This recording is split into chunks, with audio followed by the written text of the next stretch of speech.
Good morning brother and sister. देखिए, पिछले के लेक्चर में हमने बताया था आप लोगों को रे डायग्राम के मेथड से चिन्ह परिपाटी यानी कि साइन कन्वेंशन बताया था। साइन कन्वेंशन के बाद आज हम आप लोगों को बताने वाले हैं मिरर फार्मूला। मिरर फार्मूला मतलब कि सिंपली जो मतलब मिरर से जो इमेज है, यह पहले वस्तु है, वस्तु के बाद उसका इमेज कहाँ बनेगा, कितनी दूरी पर बनेगा, उसका फोकस दूरी क्या होगा, तो उसी को हम क्या बोलते हैं, मिरर फार्मूला बोलते हैं। मिरर फार्मूला देखिए, इसमें यू जो होता है, ये यू हम यहाँ पर दिखाए हैं। देखिए ये जो ए बी यहाँ पर दिखाई दे रहा है, ए बी जो है ये क्या है, वस्तु है। और वस्तु को ध्रुव से यहाँ पर केंद्र से कुछ दूरी पर रखा गया है। ये ए बी क्या है, वस्तु है। तो ध्रुव से इस वस्तु की दूरी को हम यू कहते हैं। यू देखिए एक पार्टिकुलर खास नेम है, मतलब यहाँ पर दूसरा कुछ हम रख सकते हैं अपने सुविधा के लिए, लेकिन ये अंतर्राष्ट्रीय मतलब ये साइंस का साइंस में इसको मान्यता प्राप्त है, इसीलिए इसको हम यू मानते हैं, इसकी डिस्टेंस को। और जो ये प्रतिबिंब है, ये इमेज यहाँ पर इसका बना है। देखिए इमेज यहाँ पर उल्टा बना है। हम बता चुके हैं कि जो अवतल दर्पण में होता है उसमें प्रतिबिंब जो क्या होती है, उल्टा बनता है। तो ये क्या है, ए बी है, ए डैश बी डैश दिया। ए डैश का मतलब होता है कि जो प्रतिबिंब जो किसी वस्तु की बनती है तो उसको हम डैश से सूचित करते हैं। देखिए इतना बड़ा था तो इसकी प्रतिबिंब छोटा बना है। मतलब इस सभी घटनाओं के बारे में हम इसमें चर्चा करेंगे, लेकिन ये बता देते हैं ए बी, इसकी ए बी डैश है, तो ये जो क्या है भी, तो भी क्या हो गई, ये प्रतिबिंब की दूरी हो गई। और ये आर क्या है, आर है वक्रता त्रिज्या, ये रही। ये सब बातों के बारे में तो हम आज इसको प्रूव करेंगे कि जो लेंस फार्मूला होता है आखिर आता कैसे है, और आता है इसी से, इस रे डायग्राम से। इस रे डायग्राम को हमने आप लोगों को भली भांति समझा चुका है, बस उसी हम डायग्राम को यहाँ पर इंडिकेट किए हैं। देखिए हम इसमें आप लोगों को बता देते हैं, पहले भी बता चुके हैं कि क्या है, ये अवतल दर्पण है। कौन सा दर्पण है, अवतल दर्पण, मतलब जिसका तल अंदर की ओर धंसा हुआ है, तो यानी कि धंसे हुए भाग से जिसमें प्रकाश का परिवर्तन होता है। अब देखिए अभी ये भी बता चुके हैं, ये ए बी क्या है, वस्तु है।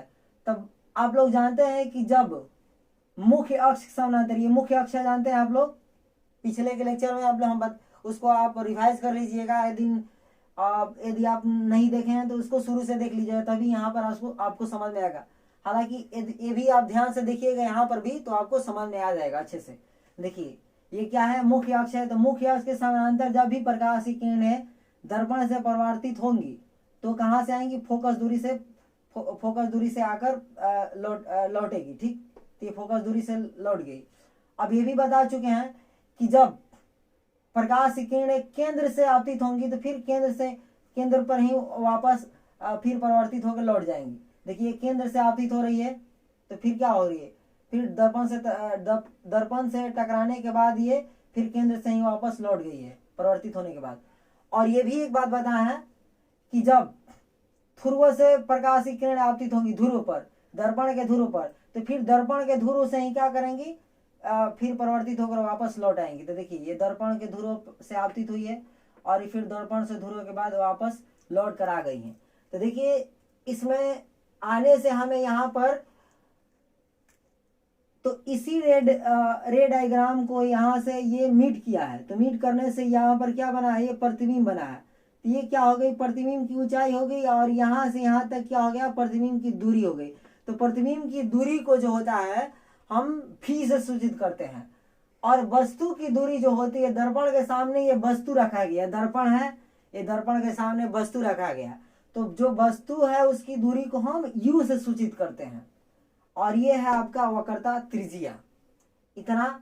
अब देखिए ये ए देख रहे हैं आप लोग, ये ए है, बी है और ये सी है, ठीक, ये त्रिभुज बना।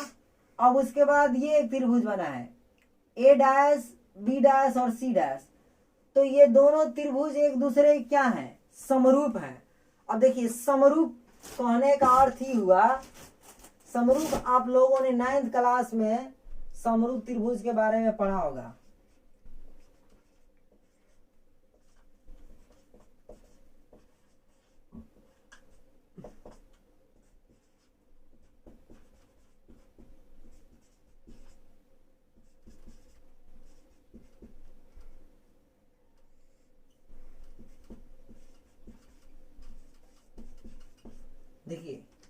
समरूप त्रिभुज यानी कि सिमिलर ट्रायंगल। इसका मतलब क्या होता है? समरूप का मतलब होता है कि जो एक ही जैसे वस्तु है। जैसे हम बताते हैं आप लोग, देखिए जब हम लोग छोटे थे तो हमारे घर में क्या होता था, कोई सामान हमारे पिताजी या आपके घरों में कोई चीज आता होगा, छोटे होंगे आप लोग, तो जैसे एक तो पिताजी सबको बांट देते थे, हम लोग क्या करते थे आपस में भाई बहन झगड़ जाते थे, अरे हमारा उसका बड़ा है। मान लीजिए कि मैं हमको एक घटना याद है कि मेरे पिताजी, हम लोग छोटे थे, मतलब महज 6 बरस का होंगे उस समय, तो पिताजी आम लाए थे घर में। तो आम लाए थे तो क्या हम लोग सबको माता जी ने बांट दिया। तो माता जी के बांटने के बाद कहा कि अरे सबको दे दी, तो माता जी कहे अरे नहीं, उसको बड़ा वाला आम मिल गया, हमको छोटा दे दे। तो हम लोग आपस में झगड़ने लगे। तो वो क्या आम था? आम में क्या थी? आम में समरूपता थी कि आम एक ही जैसा होता था। आम कोई क्या था, एक बड़ा था छोटा था, लेकिन क्या था, वो आम था ही, आम ही था। तो आम क्या होता है, एक दूसरे के क्या हो, समरूप होते हैं, भले उसके कोई बड़ा हो सकता है कोई छोटा हो सकता है। उसी तरह क्या होती है, वस्तुओं में भी समरूपता होती है। और वस्तुओं में भी समरूपता होने के बाद त्रिभुज, और वस्तु क्या होता है, वस्तु में भी तो आकार होती है, एक आम में भी तो आकार है। ये आम या कोई चीज वस्तु ले लीजिए, मतलब ये क्या है, ये मार्कर है। फिर एक मार्कर का जैसा मैं एक और ये मार्कर ले लिया, तो दोनों ये मार्कर क्या होंगे, एक दूसरे क्या हो गए, समरूप हो गए। तो समरूप किस आधार पर होंगे? ये समरूप लंबाई के आधार पर हो जाएंगे या इसके कोण के आधार पर हो जाएंगे। तो समरूप भुजा के आधार पर होते हैं और कोण के आधार पर, आप लोगों ने 9th क्लास में पढ़ा होगा।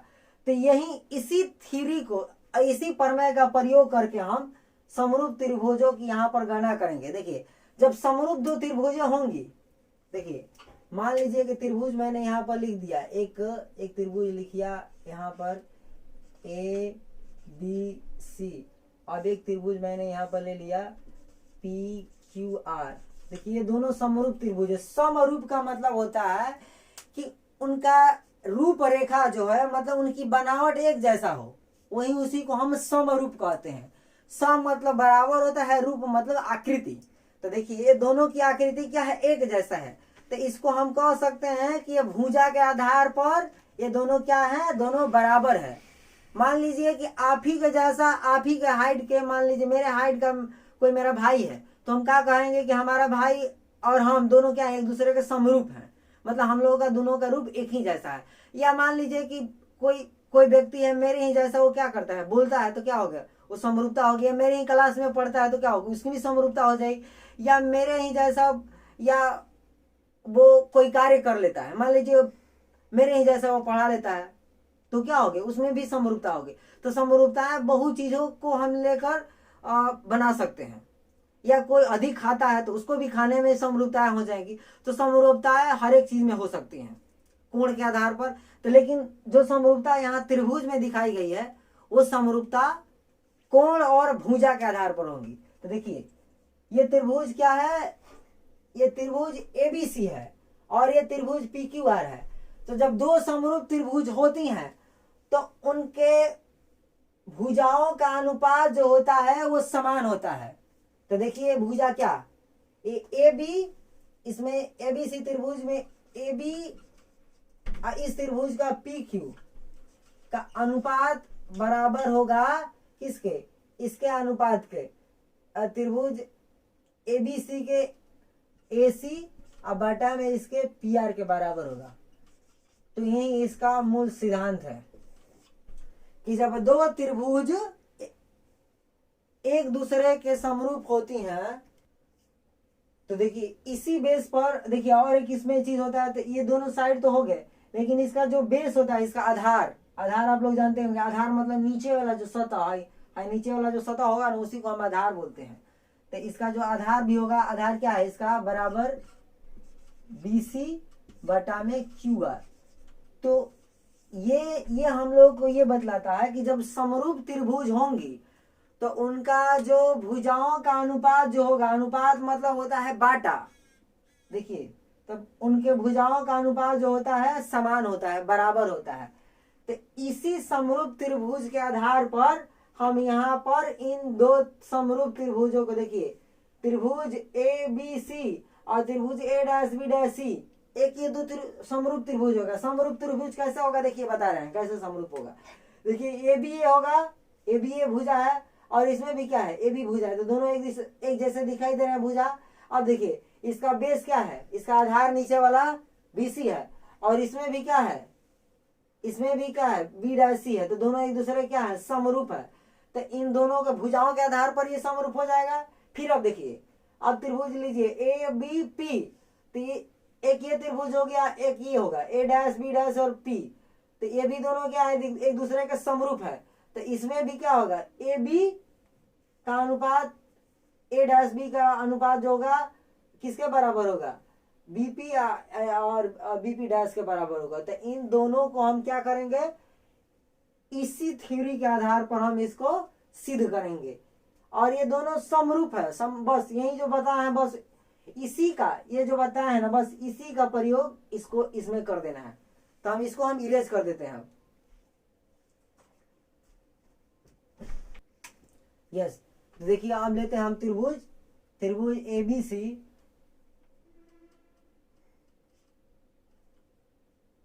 त्रिभुज ABC समरूप। देखिए ये समरूप का चिन्ह है, सॉरी ये समरूप का चिन्ह है। त्रिभुज ABC समरूप है त्रिभुज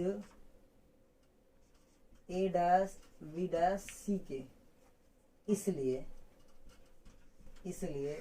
AB अनुपात A'-B' बराबर होगा BC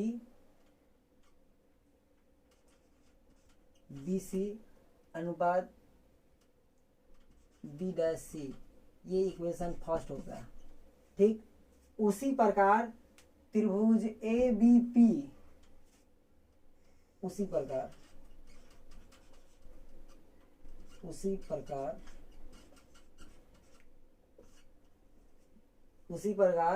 त्रिभुज, देखिए त्रिभुज ABP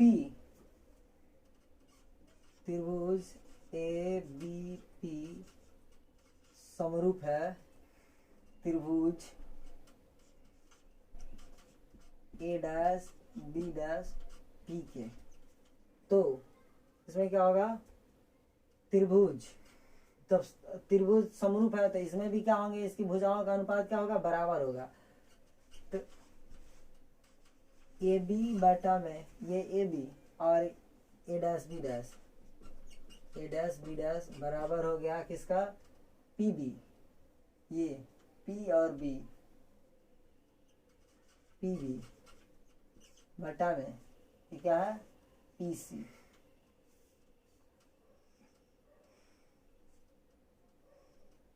सॉरी ये क्या है, PB', ये इक्वेशन 2। देखिए तो इन दोनों हम त्रिभुजों से इनका दो इक्वेशन बना लिए। तो अब इन दोनों समीकरणों को हम दोनों में, देखिए ये दोनों में A'-B' और इसमें भी A'-B' दोनों बराबर है, तो दोनों को हम इक्विवेलेंट करेंगे। तो लिखेंगे यहाँ पर समीकरण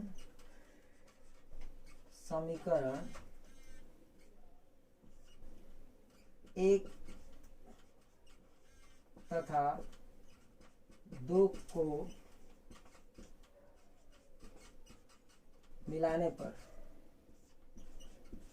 समीकरण एक तथा दो को मिलाने पर, यदि समीकरण एक ये है और दो को मिलाएंगे तो दोनों में क्या है, ये दोनों इसके बराबर है। तो जब दोनों बराबर है तो ये दोनों क्या होंगे, ये भी दोनों आपस में, जब इतना बराबर इतना है और इतना बराबर इतना है तो ये दोनों क्या होंगे, आपस में बराबर हो जाते हैं। ठीक ना।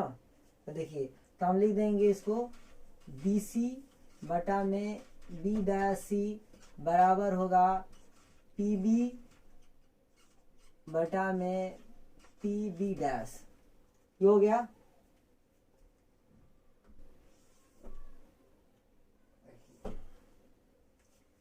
देखिए बताया कि ये दोनों इसके बराबर है, तो ये भी क्या होंगे आपस में, ये दोनों भी आपस में बराबर होंगे।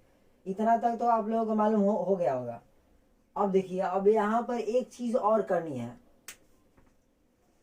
ये कितना है, PB'। तो देखिए PB' जो है आपका V के बराबर है, PB' है दोनों। तो ये क्या है, प्रतिबिंब की दूरी है। तो प्रतिबिंब की दूरी को पहले हम चर्चा कर चुके हैं कि प्रतिबिंब की दूरी को हम भी से सूचित करते हैं। तो प्रतिबिंब की दूरी क्या है, पीवी डैश है, तो पीवी डैश क्या हो जाएगा, भी हो जाएगा। तो हम इसको यहाँ पर लिख सकते हैं कि बी सी बटा में बी डैश सी बराबर, और ये पीबी, ये क्या है, पीबी है, तो ये क्या है, वस्तु की दूरी को हम यू लिखते हैं। पहले बता चुके हैं कि वस्तु की दूरी जो है ये पी से बी तक ही ना वस्तु की दूरी है, तो इसको क्या माने हैं, यू, तो यू हो जाएगा। और ये प्रतिबिंब की दूरी क्या है, पीबी डैश, ये भी हो जाएगा। अब देखिए बीसी, देखिए बीसी हमारा कहाँ है, बीसी, ये बीसी है ना, तो हम बीसी को क्या लिख सकते हैं, बीसी को लिख सकते हैं, ये पूरा क्या है, पूरा पीबी है। तो पूरा हम पीबी में से मान लीजिए, देखिए हम उदाहरण के तौर पर हम समझाते हैं, अब ये तो बातें नहीं समझ में आएंगी। देखिए मान लीजिए पूरा दूरी है पीबी, मान लीजिए पूरा दूरी है पीबी, और यहाँ पर ये है बी और ये है आपका पी, तो पूरा पीबी है, और यहाँ पर एक पॉइंट क्या है, सी है, देखिए सी है, तो पूरा पॉइंट क्या है, पीबी। तो पूरा पीबी को हम इस बीसी को निकालना होगा, तो पूरा इतना में से, यदि इतना ये कॉपी है, तो पूरा इतना में से मैं इतना यदि इसमें से इरेज कर दूंगी तो ये बीसी नहीं आ जाएगा। देखिए मान लीजिए कि ये पॉइंट हो गया पी, सॉरी ये पी है और ये बी है और यहाँ पर सी है, तो हमको निकालना है बीसी। तो इस पूरा में से इतना पीबी में से मैं यहाँ पर पीसी जो घटा दूंगा, ये पीसी इस पूरा में से, देखिए ये पूरा हो गया, मान लीजिए पूरा कॉपी है, इसको तो मैं इतना फाड़ दिया तो इतना ही नहीं बच जाएगा, तो बस वही हम क्या करेंगे, इस पीबी में से हम इसको पीसी घटा देंगे, तो हम बीसी को लिख सकते हैं पीबी माइनस पीसी। ठीक, अब देखिए बी डैश सी, तो बी डैश सी को क्या, ये पूरा पीसी हो गया, तो पूरा में से बस उसी तरह बी डैश हम घटा देंगे, तो क्या हो जाएगा, ये बी डैश सी के बराबर हो जाएगा। दिखा देते हैं इसको भी, देखिए ये कितना है, पूरा ये कितना है, पीसी है, ये पी और ये सी, और यहाँ पर क्या है, ये बी डैश। तो देखिए इस पूरा पीसी में से मैं, ये पूरा पीसी हो गया, पूरा पीसी में से मैं इतना ये घटा दूंगा, ये पी डैश पीबी डैश, ये पीबी डैश है, तो घटा दूंगा तो मैं इतना बच जाएगा, तो हम लिख सकते हैं इसको इतना, कितना, पीसी माइनस पीबी डैश, तो पीसी माइनस पीबी डैश बराबर यू बाई भी। ठीक, अब इसको हम इरेज कर देते हैं। देखिए इतना तो मालूम हो गया। अब देखिए पीबी क्या है, पीबी हमारा ही ना है, पीबी क्या है, यू है, तो हम इसको हम लिख सकते हैं यू। और पीसी क्या है, पीसी है, तो पीसी क्या है, आर है, तो हम इसको आर लिख सकते हैं। ठीक, अब देखिए पीसी आर, बी आर, और पीबी यही ना है, पीबी डैश, तो भी माइनस भी बराबर क्या, यू बाई भी। ठीक, ये हो गया इतना। अब देखिए अब इसको हम क्या करेंगे, क्रॉस मल्टीप्लिकेशन, ये साधारण सी बात है, ये और ये कुछ नहीं है, ये बस थोड़ा सा अलजबरा है, तो बस इसको क्रॉस मल्टीप्लिकेशन, इसको इधर और इसके इधर कर देते हैं मल्टीप्लाई। देखिए तो भी u माइनस आर बराबर u आर माइनस भी। ठीक, ये कितना आ जाएगा, u भी माइनस आर भी बराबर यू आर माइनस यू भी। ये माइनस में इधर जाएगा प्लस में, ये माइनस में तो इधर जाएगा प्लस में, तो ये हो जाएगा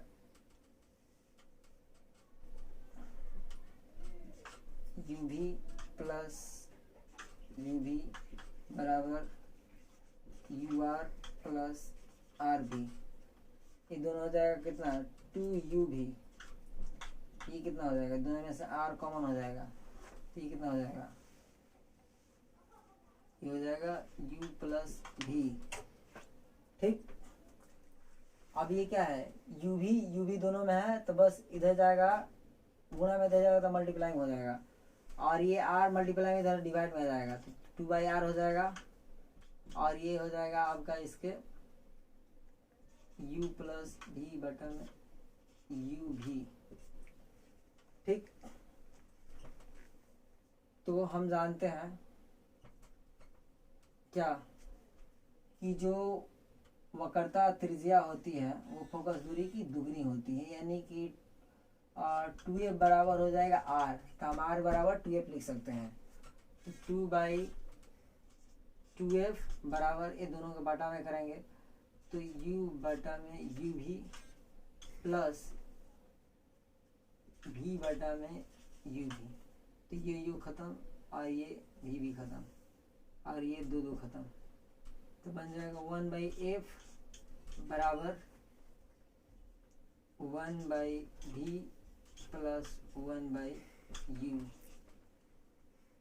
ठीक, अब इतना हो गया, तो हम इसको यहाँ पर लिख लेते हैं।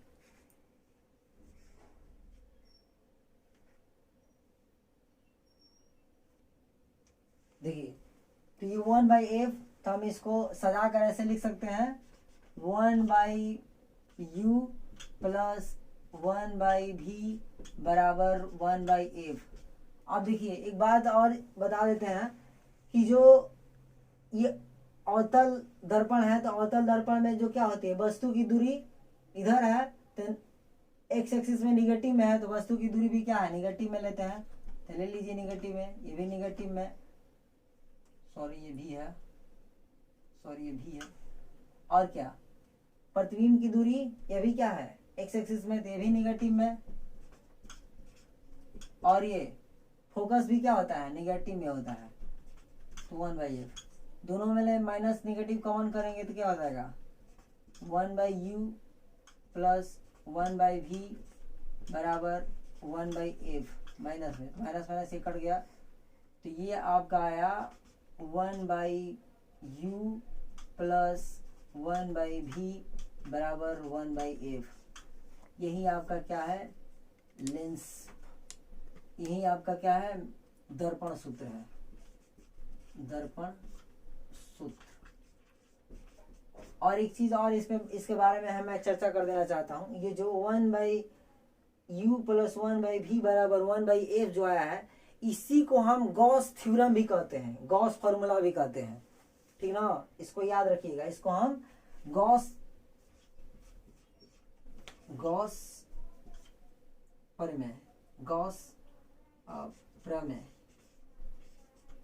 प्रमेय भी कहते हैं, या गॉस थ्योरम,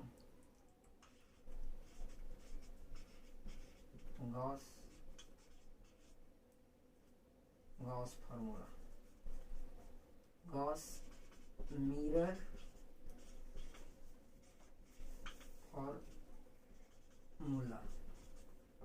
देखिए ये जो 1/u ये लेंस फार्मूला जो है, इसको गॉस मिरर फार्मूला क्यों कहते हैं, क्योंकि इसको फर्स्ट टाइम इसको गॉस जो थे मैथमेटिशियन भी थे और फिजिशियन भी थे, तो उन्हीं ने इसको फर्स्ट टाइम ड्राइव किया था। इसीलिए जो दर्पण जो सूत्र होता है 1/u प्लस 1/v बराबर 1/f, इसीलिए हम इसको भी क्या कहते हैं, गॉस मिरर फार्मूला भी कहते हैं। ठीक, याद रहेगा। तो आज के लिए बस इतना ही, आप स्क्रीनशॉट इसको ले लीजिए अच्छे से।